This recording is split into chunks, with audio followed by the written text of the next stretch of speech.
Hey guys, welcome to another episode of Stop Smoking, Stop Drinking. I'm your host, and oh my gosh. So I just found out about the Lord Jamal video with Umar Johnson and Raw Digger. And Umar's on the defensive, and he's losing donors by the second. I mean, you can just see it. Um, This only got 54,000 views. I'm sure it's gonna get like 400,000 or 500,000. You know, the Breakfast Club should have done this. Like Lord Jamal asking him strong questions, and then you can see that Lord Jamal, what he thinks about Umar Johnson. Okay, yo Lord, take him up on his offer. Go see the building.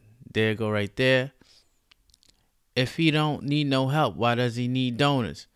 You see that? So Lord Jamal is liking stuff that are counter to Umar Johnson. Umar believes no one can tell him anything. This is a major issue. Look, he's like, give me your money. I don't care about you. Just give me your money. You see this? So Lord Jamal, he's carefully choosing the likes, which one to like, right? I'm respecting Jamal again. Keep pressing this dude. Our people don't need any more charlatans.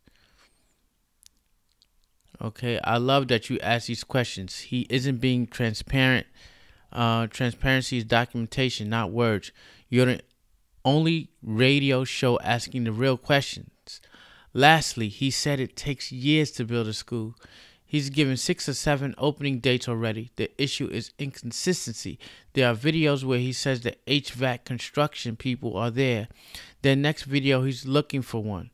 Or he'll have video with an electrician, then ask if anyone will work for free. I've been following his videos for years, and I've literally, and you can check me on this, never heard him mention any specific company names of any kind of the name of tradesmen of any kind. So yeah, what companies is he using? He doesn't have a board of directors. He doesn't have an office. So the first red flag, like for me, for anybody who does business, I work with a lot of people who are business minded, who are business people who do import and exporting business. And, I'm living in Shanghai. And the first thing you're going to have is a website to your business, and it's going to be straight up and very clear. It's not going to be all over the place. If you see his website, is all over the place. It's into like 20, 30 different things. Right.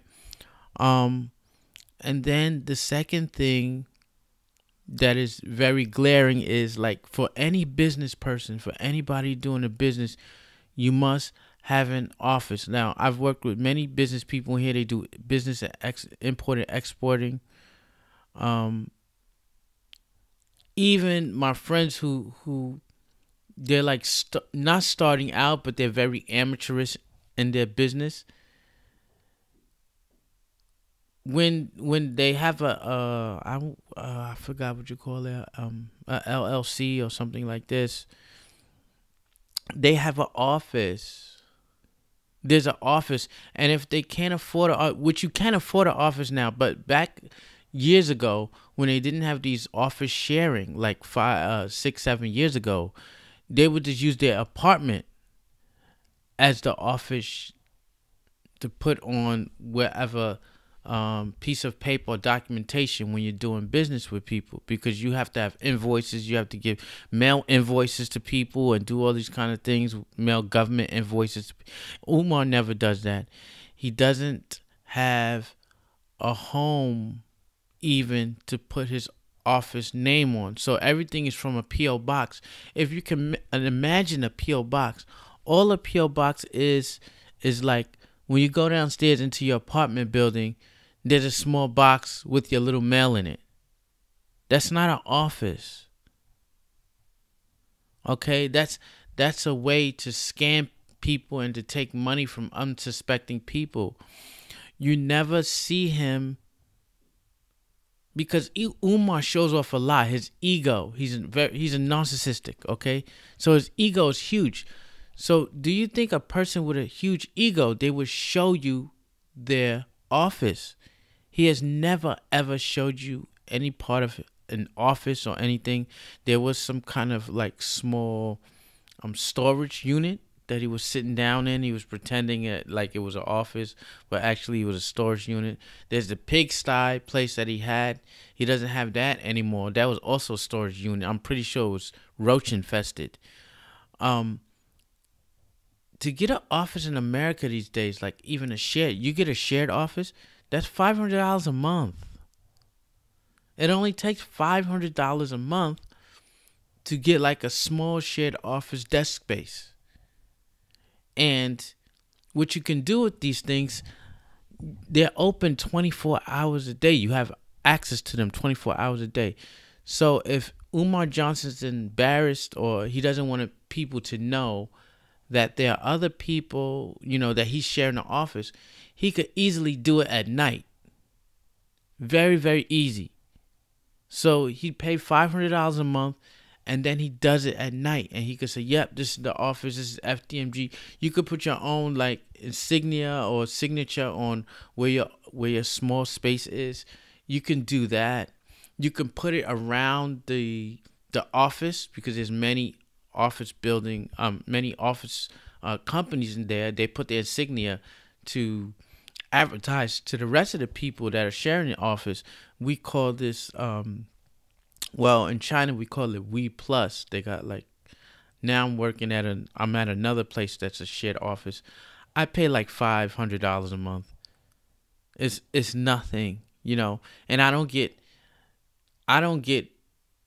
a thousandth of the donations that Umar Johnson has received, but I still have an office. Because you know why? I use the office to teach my daughter Chinese. I got my little small business. I use the office for that. Because when anybody want to see that you're legit, you must have a small office space to show that you are very serious about what you do. The way you dress, the way you look, like tie and shirt all around wherever you go, especially when you're trying to introduce people to what your business is.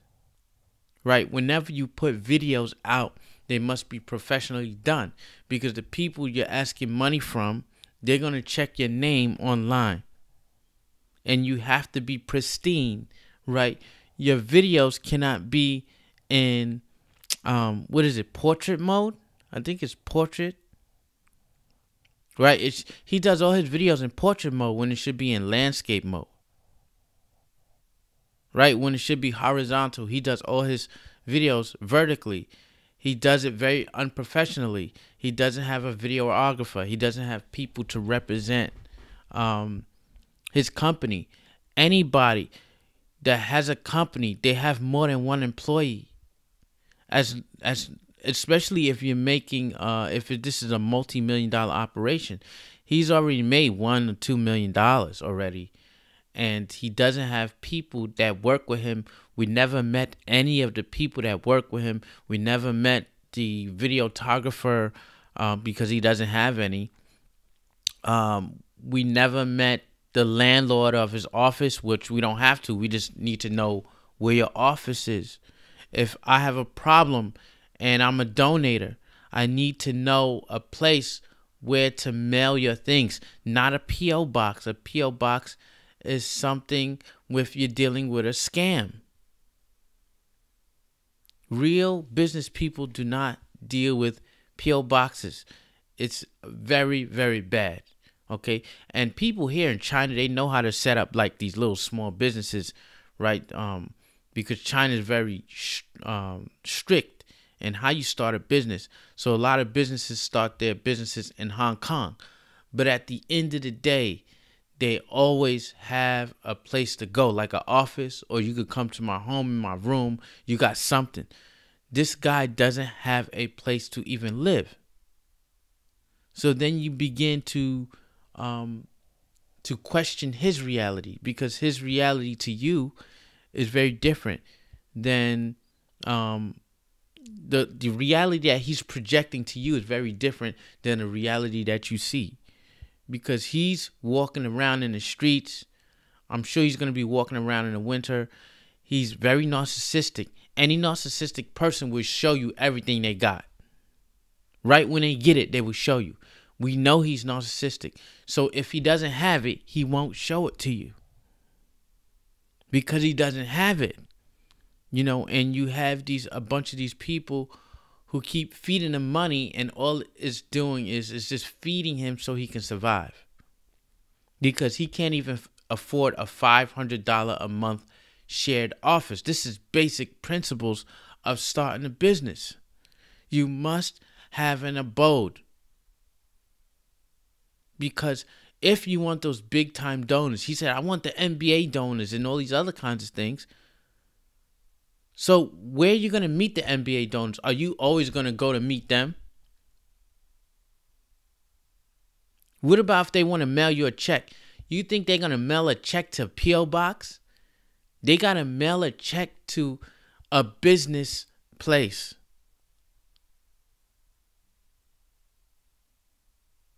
Okay? And at that time, you can't even be doing your apartment. You have to have an office. It has to be in a legit building. He doesn't have that. Why can you tell that he doesn't have that? Because he's jacking the Wi-Fi from on the street. He's jacking Wi-Fi from businesses. He's like, I'm on my Wi-Fi. I'm on the Wi-Fi. Why do you need to jack Wi-Fi from somewhere? You should have an office where all of these things are installed, where you can have a teleconference call with people, where you have Zoom or whatever you're using. You have a professional computer and everything is in in horizontal mode. You gotta, with him, you should even have a MacBook Air. That's the basic principle for anybody who starts a business. These are the basic things. It's like, what do you do when you start a business? I'll give you, it's a startup kit, right? You have your little office. You have a MacBook Air. You have a little off. This is just starting out, not even a MacBook Pro. So you have a MacBook Air and you have an office and you have a coffee machine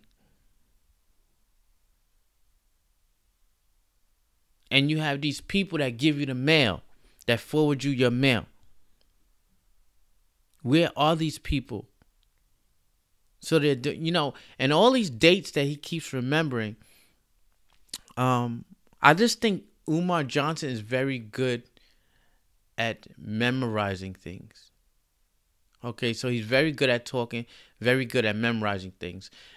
As far as the dates go, when he's memorizing dates, all you got to do is go to a website where you go to like a Black History website and what happened on this day. Okay, let me see if I can give an example. Let me pause it for a minute. Okay. I don't really have time to find it, but what you can do is you just look up like something that happened on whatever day, 365 days.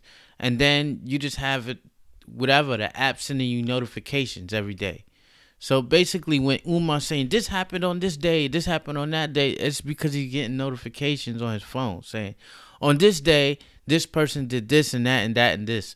Right. And then the ones that he will recognize the most is something like Frederick Douglass, or the big figures like Frederick Douglass, Nat Turner. He's going to remember these two. Right. Very much. But all you got to do is just find an app that does that, and you pay. Maybe you have to pay, or maybe you get it for free. He probably gets it for free because he can't even pay for Wi-Fi.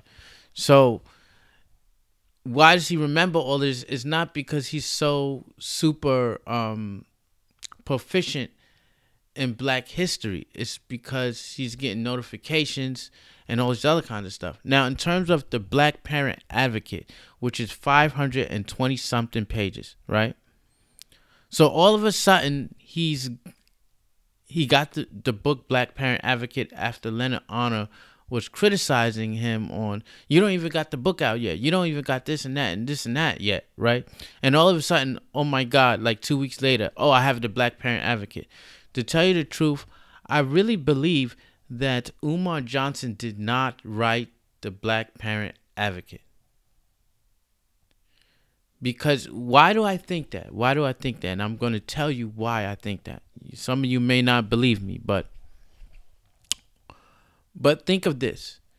If he can only do his videos in perpendicular mode or, vertical mode or whatever, or portrait mode, whatever you want to call it, right? And that's because you're working with a phone. You're not working with a computer.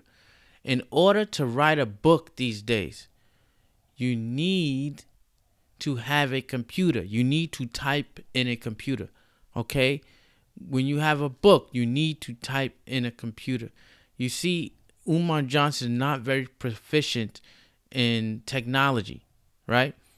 So my feeling is that he did not write this book because he does not have access to a computer. He can't even pay $500 a month for a decent office. He can't even pay $300 for a place to stay that's not an office, just a little small room. He can't even pay that amount of money. So I don't believe he's always on the move. I believe that he is always on the move. And because he's always got these hustles, different hustles and side hustles, he has no time to write 527 pages.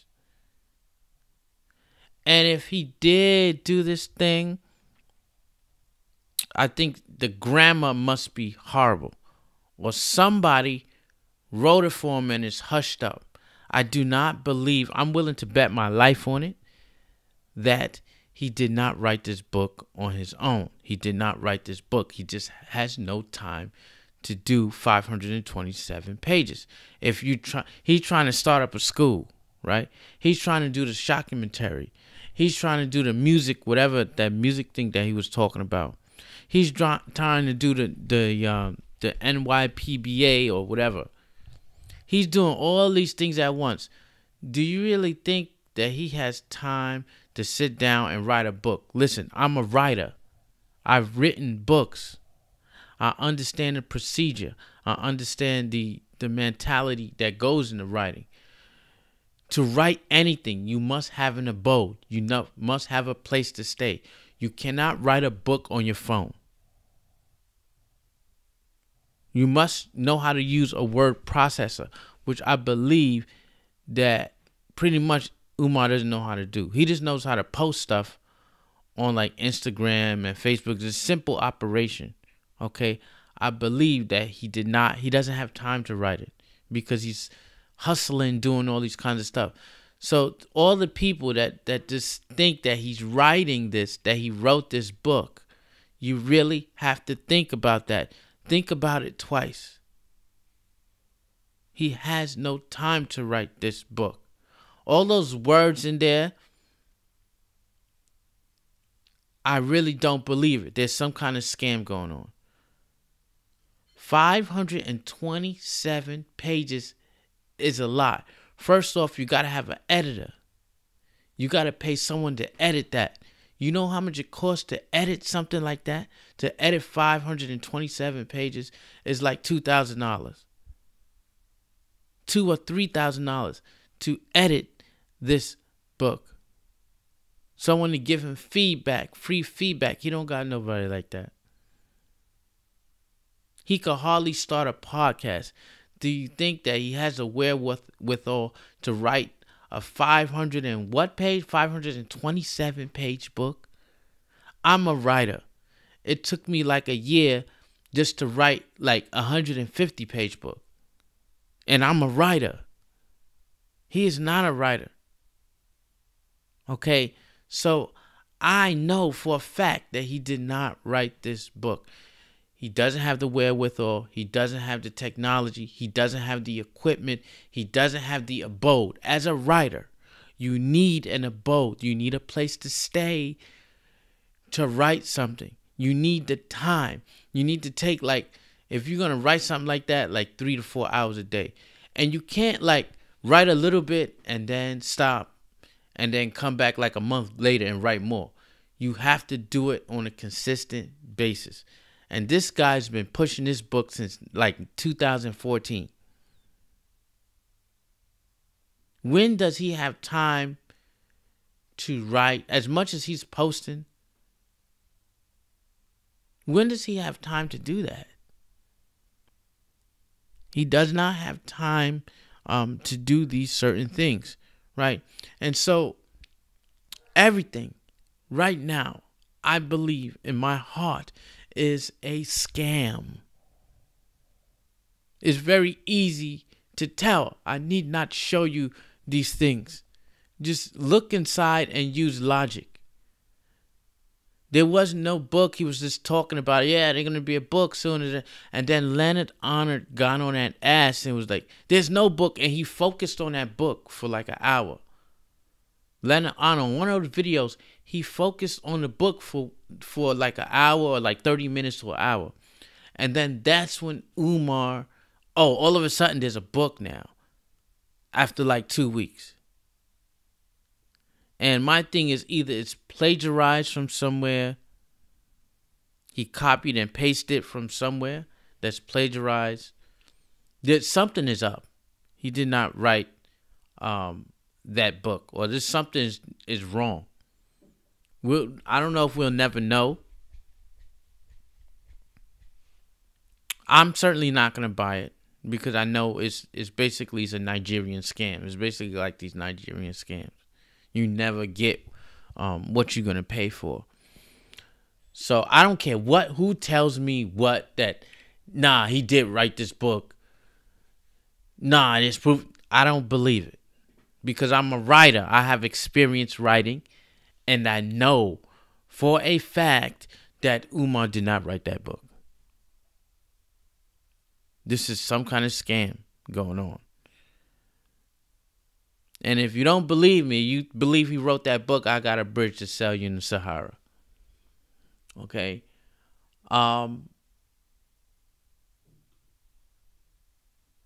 What's so great is I caught make a changes donation. So people stop giving you money because you are not transparent. Stop the lies. How much money is left? So he gave somebody gave $5. He gave 15, just to say that word. I'm disappointed that Rod Digger's not saying anything. So this is like 10 minutes. She's just like kind of passive. I would think she'd go more hard on it, but I guess she don't want to rock the boat much. I think Lord Jamel did a good job. This is a shame that the Breakfast Club, Charlemagne, did not say anything to him. And this is just ridiculous, And where is he? Where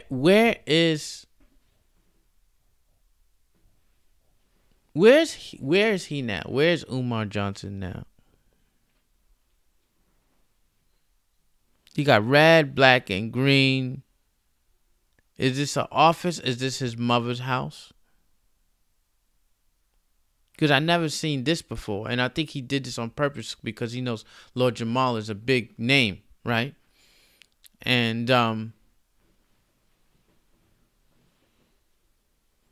this is certainly not something that he's doing on a regular basis. Okay?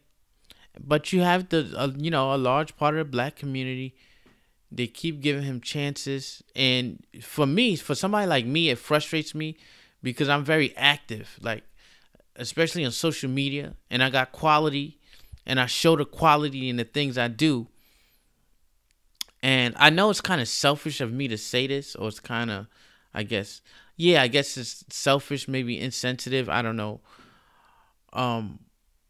But I get angry that, I work so hard on so many things that I do on social media, and I don't get a thousandth of what he gets, like in terms of like recognition or respect or anything like that. And it's just like, yo, It gets people like me angry. You got a lot of people like me that are angry with people like him because all they do is talk. They talk, they talk, they talk. They don't show anything. He says he's the most requested scholar, but if you were the most requested scholar, when I think of the most requested scholar, I think of somebody kind of like Cornel West, who graduated from an Ivy League school, who taught at an Ivy League university. Somebody like him, when you say most requested scholar, like he's kind of like one of the first people. I mean, I agree on all of his policies, on all of his thought processes, but he's kind of the person I think of when you say the most requested, because I don't see them asking for him on news.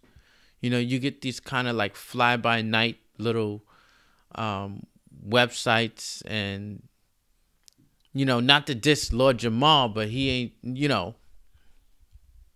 it's not these big places. These are these kind of little small places that ask for Dr. Umar Johnson, right? Not these really big conglomerate organizations asking for his input because they don't care. And he keeps on saying, I'm the most requested. I'm the most requested. The most requested for what? What did you do for black people? And he keeps on saying, I did this for black people. He hasn't did anything. All he does is talk. Talk, talk, talk, talk. I haven't seen anything. I haven't seen him help one black child. It reminds me of like Black Lives Matter. Like, I know some of y'all believe in Black Lives Matter, but I don't. I'm sorry. They don't do anything for the community. What are they doing? Did they buy one soup for a hungry black person? Did they donate $1 to a black person who made it into an Ivy League school but can't afford the money? Have they done anything except funnel the money to an organization that people are becoming disenfranchised with by the minute? And that, ladies and gentlemen, is the Democratic Party. And so when I see that, all I see is like people like Umar Johnson, NAACP, who's been jacking us for years, asking for donations for what? And saying they doing this and doing. Of course, the NAACP did some things for people, but Umar Johnson hasn't done anything for the masses. Anything. I can't think of anything that he's done. All he does is say he's done things, but we never see it. And he put the Hotep yellow, black, and green, or whatever colors,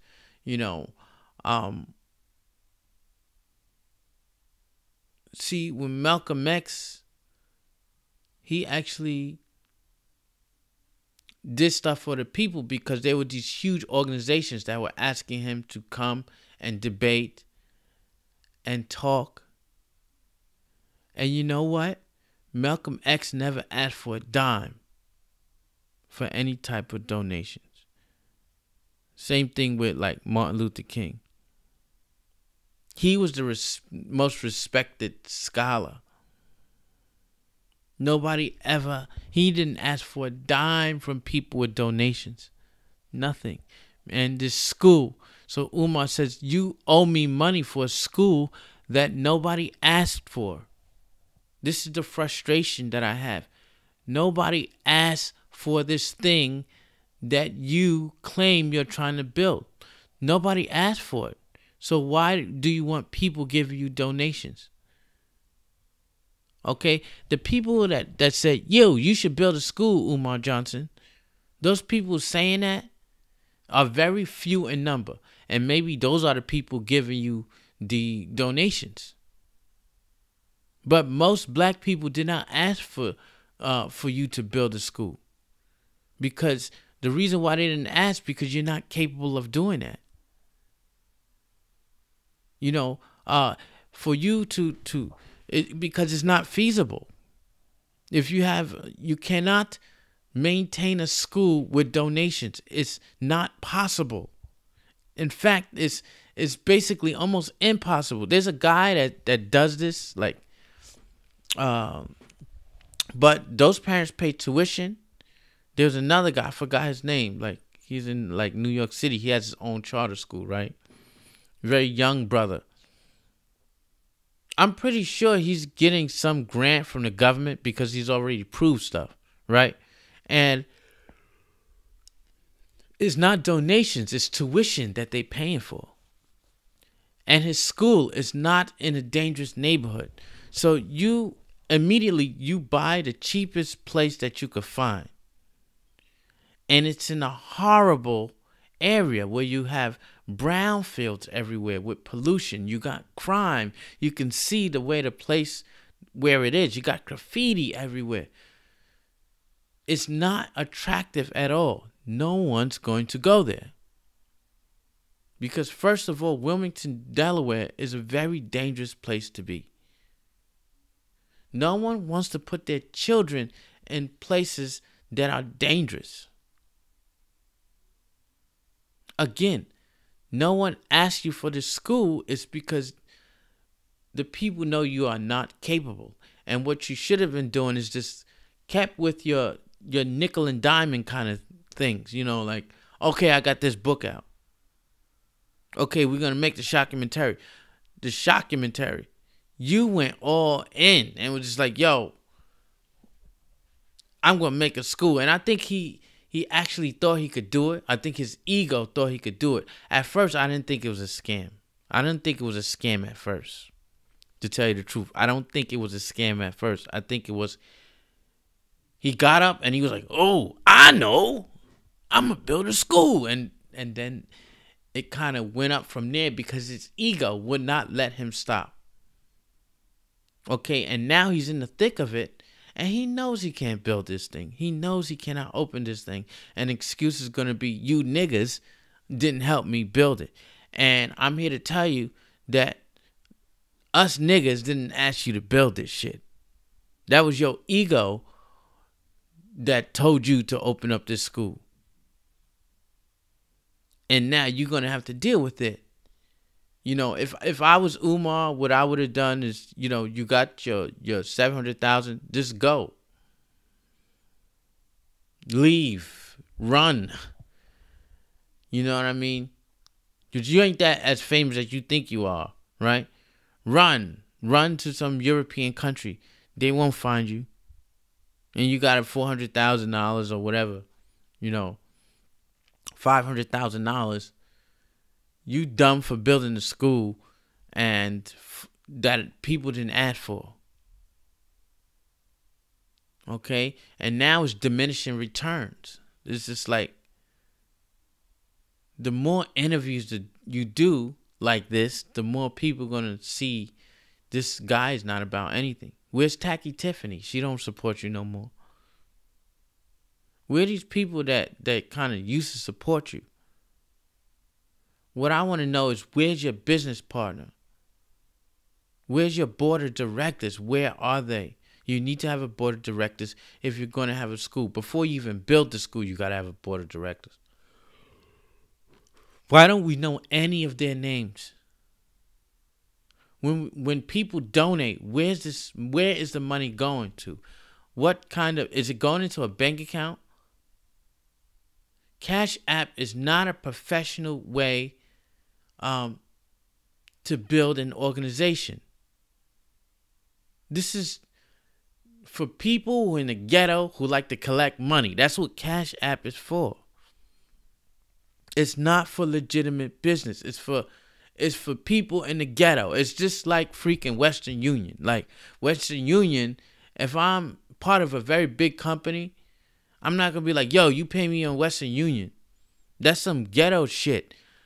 If you're going to pay me, it's going to be a bank transfer, bank to bank transfer. Or it's going to be with a credit card.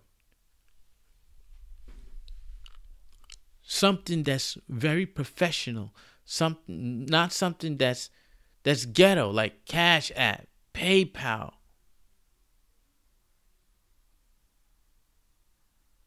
You know, you have organizations like Wikipedia paying, yo, give me PayPal. That's an online system, okay? That's different than a physical place. A physical place requires a bank transfer. Bank transfer to bank transfer. And my guess is that Umar Johnson is not really allowed to have a bank account because he owes child support. And they will garnish anything that goes into that bank account.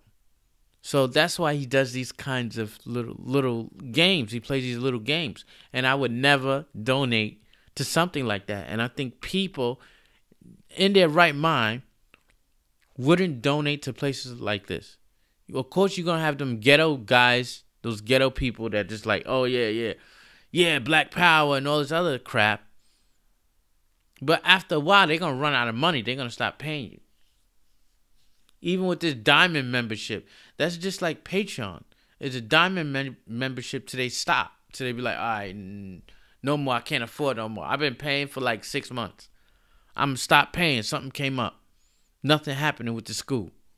Because you said January 1st. So if that don't open up on January 1st, all that money dried up.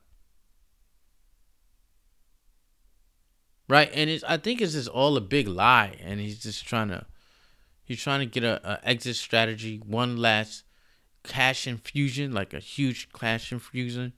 And then he'll think of an excuse. Oh, I sold the school because black people is trifling. And through Cash App, you don't have to refund any money. So he's pretty much off the hook unless somebody catch him in person, you know. So, I mean, that's all I got to say about it. I know I've been rambling on for 40 minutes. But I just want you to see the fraud that this guy is. And this thing will never open. One, because people never asked for it. Two, is because he's not capable of doing it. He's doing it all wrong. This is what not to do if you want to raise money professionally. And I've raised money for Sichuan earthquake. In 2008, there was an earthquake in China in Sichuan. I was like freaking, like 28 or something. And I helped raise thousands and thousands of dollars through various different activities and stuff like that.